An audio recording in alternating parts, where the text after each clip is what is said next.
Scorpio, paano kung ang sakit na ibinaon mo, ang katahimikang pinasan mo, at ang mga laban na hinarap mo ng mag-isa ay hindi kailanman naging basta-basta lamang? Paano kung may isang lihim na bumabalot sa buhay mo sa buong panahong ito, isang katotohanang napakalakas na kapag nabunyag, babaguhin ito ang direksyon ng iyong kapalaran magpakailanman? Matagal mo nang nararamdaman na may nakatagong bagay sa ilalim ng lahat. Isang pakiramdam na hindi mo maipaliwanag. Isang pagbabago na hindi mo mabigyan ng pangalan.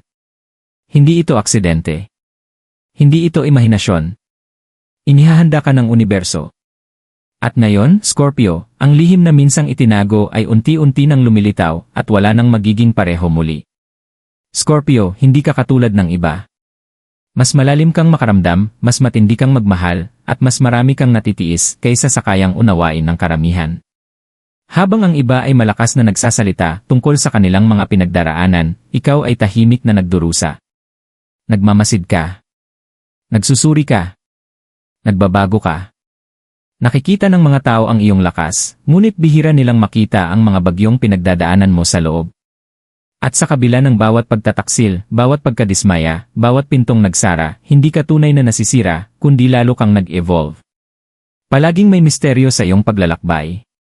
Isang pakiramdam na ang buhay mo ay umuusad ayon sa isang nakatagong plano.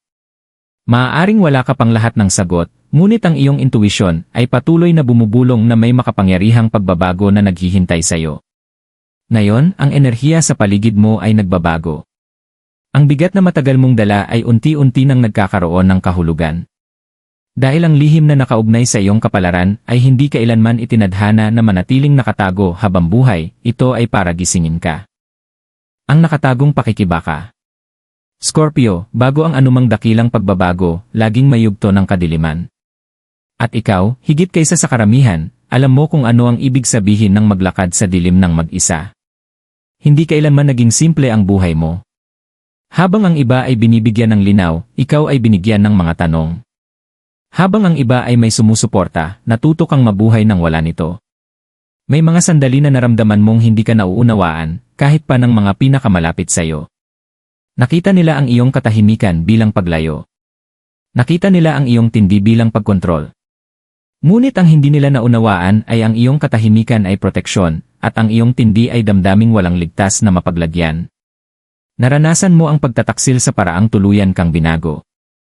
Ang tiwalang minsang nabasag ay hindi na kailanman bumalik sa dati. Naging mas maingat ka. Mas mapagmasid. Natuto kang basahin ang enerhiya bago pa man ang mga salita. Natutunan mong hindi lahat ng umingiti sa iyo ay tunay na para sa iyo. Kaya nagtayo ka ng mga pader, hindi upang isara ang mundo, kundi upang protektahan ang sagradong mundong nasa loob mo. May mga gabing kinuwestiyon mo ang iyong halaga. Mga panahong nagtaka ka kung bakit napakaraming lakas ang hinihingi ng buhay mula sa iyo. Nakita mong mabilis umaangat ang iba, habang ang sarili mong pag-unlad ay tila mabagal at nakatago. Parang hindi patas. Parang sinusubok ka ng tadhana ng lampas sa katwiran. Ngunit ang hindi mo nakita noon ay ang bawat pagkaantala, bawat pagkabigo, bawat pintong nagsara ay hinuhubog ka upang maging hindi mababasag. Scorpio, ikaw ang tanda ng muling pagsilang. Ngunit ang muling pagsilang ay nangangailangan ng kamatayan, ang kamatayan ng mga ilusyon, ang kamatayan ng pagiging inosente, ang kamatayan ng lumang bersyon ng iyong sarili. Ilang beses ka nang nagpalit ng balat na hindi napapansin ng iba. At sa bawat pagkakataon, lumalabas kang mas tahimik, mas matatag, at mas makapangyarihan. Ang pakikibaka ay hindi parusa. Ito ay paghahanda. Sapagkat ang lihim na konektado sa iyong kapalaran ay hindi maaaring ibigay sa bersyon mong umiiral bago ang sakit. Kinailangan nito ng lalim. Kinailangan nito ng karunungan. Kinailangan nito ng kahusayan sa emosyon. At ngayon, habang ang nakaraan ay unti-unting umaayon sa kasalukuyan, maaari mo nang maunawaan ang isang pambihirang katotohanan. Walang anumang pinagdaanan mo ang aksidente. Bawat sugat ay lumilikha ng puwang para sa mas dakilang bagay. Ang lihim na nabunyag. Scorpio, narito ang katotohanang matagal na nakatago sa ilalim ng iyong buhay. Ang lihim ay hindi kailanman tungkol sa isang bagay na nasa labas mo.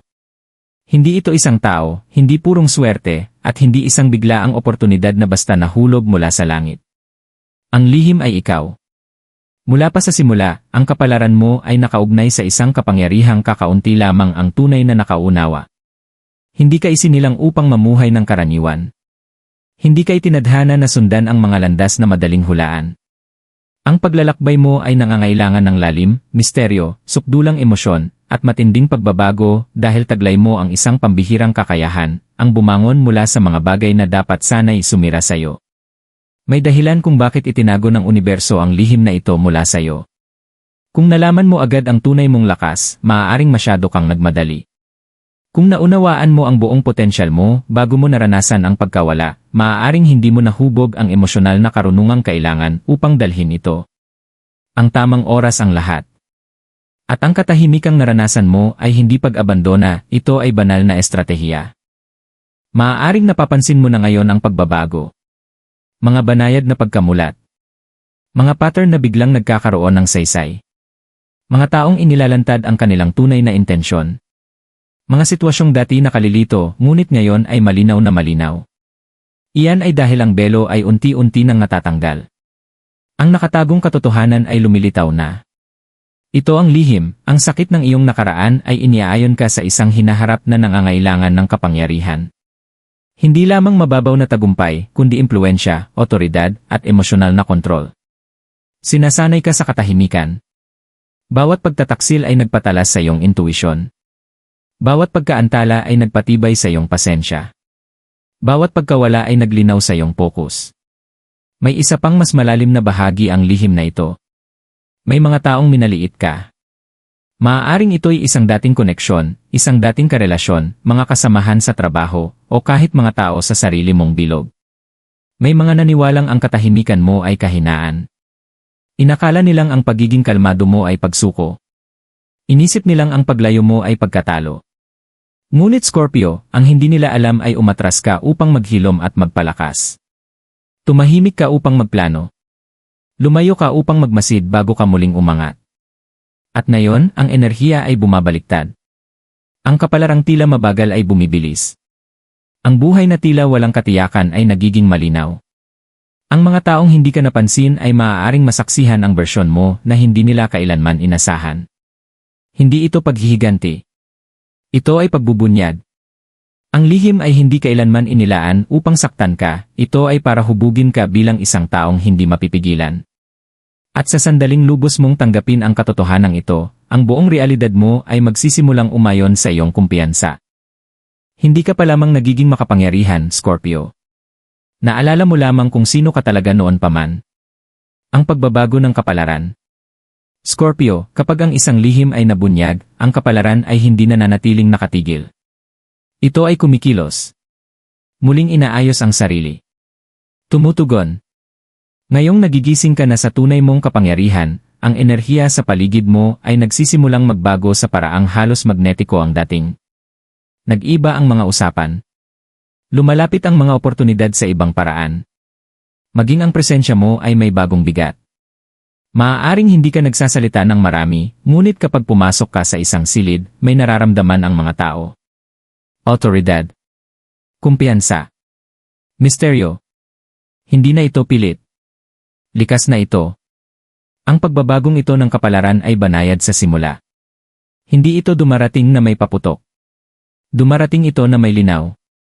Mas nagiging madali ang mga desisyon. Tumitigil ka sa paghabol sa mga bagay na umuubos sa iyo. Tumitigil ka sa pagpapaliwanag ng sarili sa mga taong pinipiling hindi ka unawain. Hindi ka na nagsusumamo para sa mga espasyong hindi naman talaga inilaan para sa iyong paglago. At pagkatapos may isang pambihirang mangyayari. Ang mga pintong dati tila habang buhay ng sarado ay magsisimulang bumukas, hindi dahil mas malakas kang kumatok, kundi dahil tumigil ka sa pagkatok sa maling mga pinto. Iniaayon ka ng universo sa mga kapaligirang tugma sa iyong paglago.